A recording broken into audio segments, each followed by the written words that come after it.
So that's pretty powerful for it to come up there. Now, I'm wondering if for a lot of you, the completion of that cycle is to do with your heart's desire.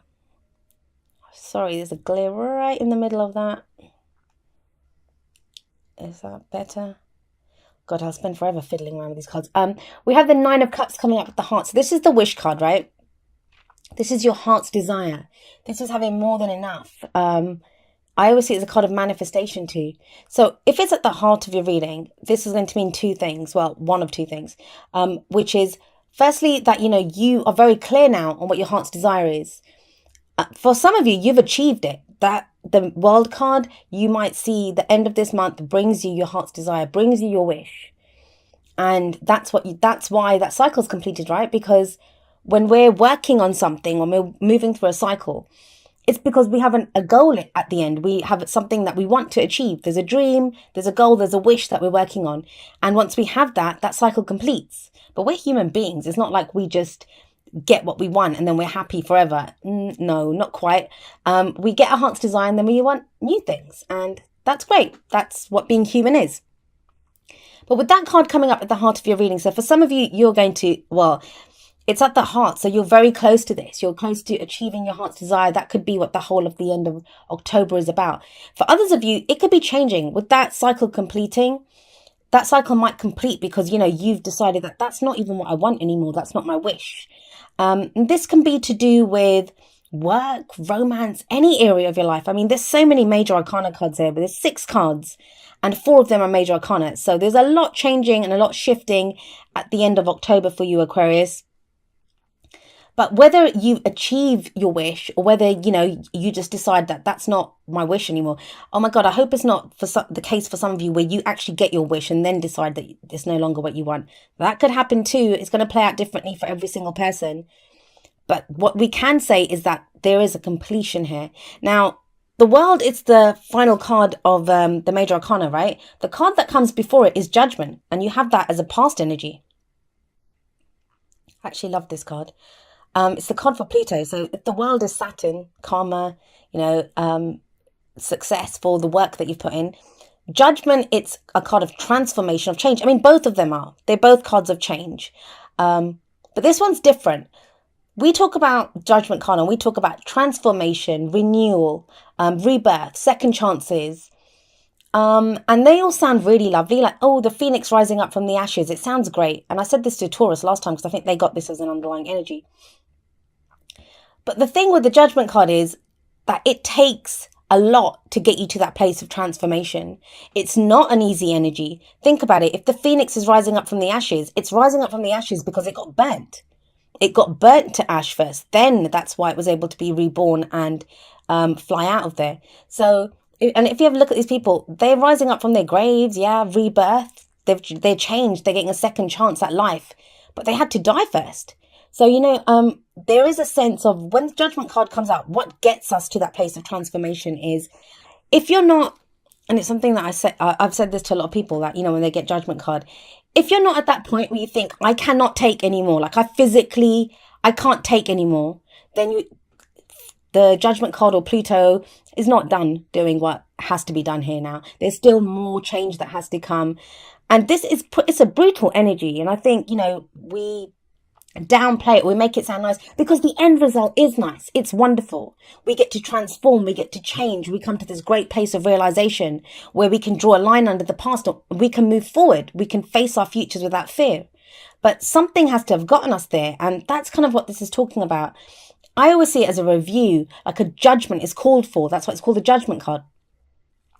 And sometimes it's to do with, we look back over what we've been through, and it can be to do with forgiving people, forgiving ourselves a lot of the time, or just coming to terms with everything that's happened, taking the lessons from that, and then moving forward. And that can be difficult. I think, like forgiveness, as I always say, it's the F word. People don't like to forgive. Not because, we're horrible people or anything, because forgiveness has a sense of condoning what the person did to us or condoning what we did to ourselves. And it's not about that. We don't forgive to condone. It's to do with releasing ourselves because we're the ones that can get caught up in not forgiving. It's like whatever was done to us, whatever that affliction was that we can't forgive, it hurts us anew when we can't forgive. So it's a process. It takes a while to get there. But yes, Aquarius, with judgment in the past, you guys have gone through it. You've gone through it. You've looked, you've kind of let go of all of that in the past. You've released it all. You've faced the kind of the lessons that needed to be learned, the difficult experiences. Now you're ready to face the future without fear and to move forward. That's why you have the star in your present. Beautiful card, beautiful energy. My God, like, I'm actually glad I shuffled for this reading on screen, because I think everyone would have just thought I'd picked the cards, handpicked them. I don't think I could have even handpicked these cards better. So the star is in the present. The star is to do with hope returning. Now, going through judgment, that is dark night of the soul. That is going through some very intense, very difficult energies, but it gets you to a brilliant place, right? And the star is that beautiful place. Now with this, it's not always, it's wish fulfillment, right? But I don't always see that the wish comes true with this. I know some people do, but I don't always see that. With this, I feel like it's the card that comes after the tower in the tarot. So when everything has collapsed, when you're left there in rubble and, you know, your life is just falling to shit around you, the star shows up, and it's the star that guides you to your dreams. It says everything's not lost. There's a helping hand here. There is still hope. There's a new beginning ahead. This is healing. This is healing energy. So as much as I'm saying, you know, with the what, like, let's have a look. So you have the world card sat above the star, right? So as much as great as that sounds, you know, completion of a cycle, everything's brilliant now. It's not, because we still have to release something. So the star card is healing. So whatever cycle you've been through, whatever difficult lessons were taught to you during that cycle, the star card is there healing all of that and saying, you know, we're going forward. There's a new beginning. There is healing here. I always say the present card, it's the main energy for this period. And the star card is the card for Aquarius. So, you know, what better energy than to have than your own energy, your own card coming up as the main energy for this period. So for some of you, there's going to be this thing of healing. And now healing sounds marvelous, right? It's like, oh, that's soothing and it's like a balm. It's not. Sometimes the healing itself can be more painful than when whatever happened to us happened. It can be more painful than that, having to get over the wounds that have been inflicted. I'm not really getting that in your reading because there's this sense of completion. This is the end stage. I think it's that moment that everyone waits for, like, you know, when's the work going to be done? When do I get to see a new project or start a new project or start a new relationship? Or when's the return of hope? Like sometimes we can be slogging it out, really going through the work that, you know, we've had to do. And this feels like this is the end of the tunnel. That's what it kind of feels like, you know, when you come out the other end of the tunnel, and there is hope here. Now, you have the Nine of Cups and the Star card. So those are great cards of manifestation. If you've been trying to manifest a dream, I don't think this is something that's just given to you, though. It's not like a gift, an unseen gift that comes from nowhere. It's not that. It's not that. I feel like this is a long process. Yes, I'm doing a mid-monthly reading, but tarot timings are strange. I always say that. And I always feel like the energy from the past and, you know, this kind of the foundation of the reading, it shows you what led you here. Obviously, you don't need to be told what you went through because you know. But it comes up in a reading so we can see why we're in the present.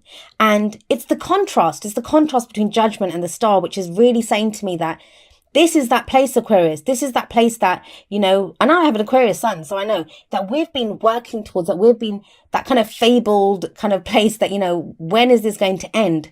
It's ended.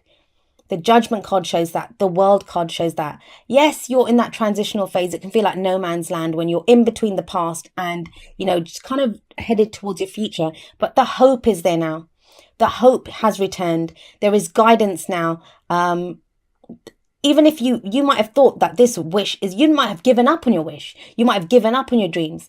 Now, either you have new ones or there's a revival within the dreams and the wishes that you've had. This is a beautiful reading. I mean, I'm trying to find a kind of negative to it, to at least kind of give it a more well-rounded meaning, because the energies, they're on a spectrum. Some of us experience them at a much greater level, a much kind of brighter level. Some of them come at a dark level. There's no such thing as a like totally, completely great message that can get to everyone. We're all going to experience it differently. But I can't really find it with this one. And as if like all of that letting go, moving on, transitional energy isn't enough, it's confirmed in the future when we have the Fool coming up. Now the Fool, it's zero. It's numbered zero in the major arcana. So it's not, I always say it's not the true beginning. I always think the Magician is the true beginning of the tarot. This is that in-between phase. It's in between, it's right after the World. So we have the World card first, where everything's ended. And then this is when we decide to go again. This is when we have that new beginning and we think, right, I'm going to do this. I'm going to go again. I'm going to set out on a new adventure. Now, if we look at the Fool, I hope my arm wasn't blocking the mic there. If we look at the Fool, I always say, look, he's standing at the edge of a cliff. He's standing at the edge of the cliff and look at him. He's just loving it. He's looking around himself. He's enjoying the view. He's full of excitement and trust. He wants to go on this adventure. He's ready to go again. But he doesn't really have anything with him. Yes, let's see. He has this little knapsack, if you can see that, on his back. He doesn't have a map. He doesn't have anyone. Well, he has that little dog. I always think the little dog shows there'll be people that are loyal to us. Although in this one, look at that dog. Is he trying to push him off the cliff or trying to stop him from going too close to it? And that's another thing. I always think the Fool is ready to stand at the edge of the cliff because he knows even if he falls off, he'll land on his feet. This is kind of very trusting, excited. I just want to see everything. I'm looking forward to this trip kind of energy about this card. So when the Fool comes up, it's telling you there's no guarantees. Like you're getting ready to go again. You're getting ready for a major new life cycle to begin. We have the World and the Fool in the same reading. So you have this major cycle beginning, but it takes a leap of faith. You won't have a map. You've got no guarantees. You've got no assurances that, everything's going to be marvelous. And indeed, the Fool, he doesn't think his trip's going to be great. He doesn't think nothing bad's going to happen. He has faith in himself that no matter what happens, he can deal with it. It's that landing on his feet kind of thing. And I think that's what's kind of coming up for you, Aquarius, that, you're going to have an opportunity to start again, a new life cycle. It's major arcana. So I always say major arcana energy, they're not really bullets that we can dodge. Like they come at us. We're kind of propelled forward by the events that happen in life. So there's a major new life cycle beginning for you and you're ready for it. With the Star before the Fool, you're ready for it. You're ready for this new beginning. You've gone through the healing. You've done the dark night of the soul. And now we have the Fool coming up. But it's going to take that final leap of faith. Now, what's going to decide whether you're ready for that leap of faith or not is what's your dream? What's your wish? How bad do you want it? That's what I always say. When the Nine of Cups comes out with the Fool, how bad do you want this? Now, and also that's going to direct which way the Fool goes, right? What is it that you're wishing for? So whenever the Nine of Cups comes out, I think the most important message of the Nine of Cups is, what is your wish? Become very clear on your intention, on what your dream is. And half the time that can be a problem. We don't know. We don't know what we want. Or, so we're not sure. But this is like becoming crystal clear. This is my wish. This is my dream. And I'm ready to go out and get it. I'm ready to set out on that new adventure. And your advice here is yes. Go with your passion. Oh gosh, can you even see this? It's the Ace of Wands, and aces are the potential for new beginning. So it's another new beginning card. But if it's the advice, what is it telling you to do? It's telling you to go with your passion. Now, that's not something that, not to say that Aquarians don't have, we are very passionate. We have passions as well, but we can usually come from a place of logic. We can figure it out that logically, this is what we need to do. This is not about logic. This is where does your passion lie? Are there new creative projects that you want to start? And this is going to feel strange for some of you because we have Judgment above this card. There we go. Oh, so with Judgment above the Ace of Wands, like you've not had an opportunity to put out your passions or your creativity. Because Judgment, if you look at, I always think of energy as like coming in or going out. So when judgment energy can be very oppressive, like it's coming down on us. And we're having to deal with things. We're looking back. It's very kind of introspective and we're reflecting on what's happened. It's that review. I always say it's like a review and then there's a call for action afterwards. But we can't act until we know what we want or where we've been. Or, think about the cycle that we've just been on. And the Ace of Wands now, that turns around. This is we're ready to direct that energy outwards. Because Wands is all about our passions, our creativity, the energy that we put out into the world. So for those of you that want to start new projects, that's showing up here. For those of you that, in love life, there could be someone who's very exciting right now, or even if there's no one around, you now have that enthusiasm and that excitement to begin something new, to maybe begin dating. But let's have a look. The oracle cards are right down here. Let's have a look and see how these energies play out with the oracle cards. The first two are going to be kind of more romance, love-based, and then the other two are more general. So we'll tie them in. But let's have a look at what the romance angels have for you. Love that reading. Amazing, Aquarius. Oh, that one flipped, huh? This one. Let your friends help you. And the message here is ask for and accept support from others.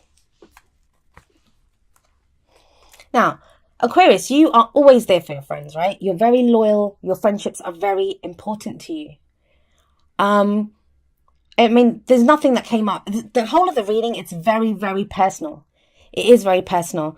But now, like, if you're starting something new, especially if you imagine you've been through judgment, dark night of the soul. Some of you may have been away from people, not really interacting, being as social, because, wands can be a social energy as well. It's creative, passionate, like interacting with other people. I always see this as the most social energy.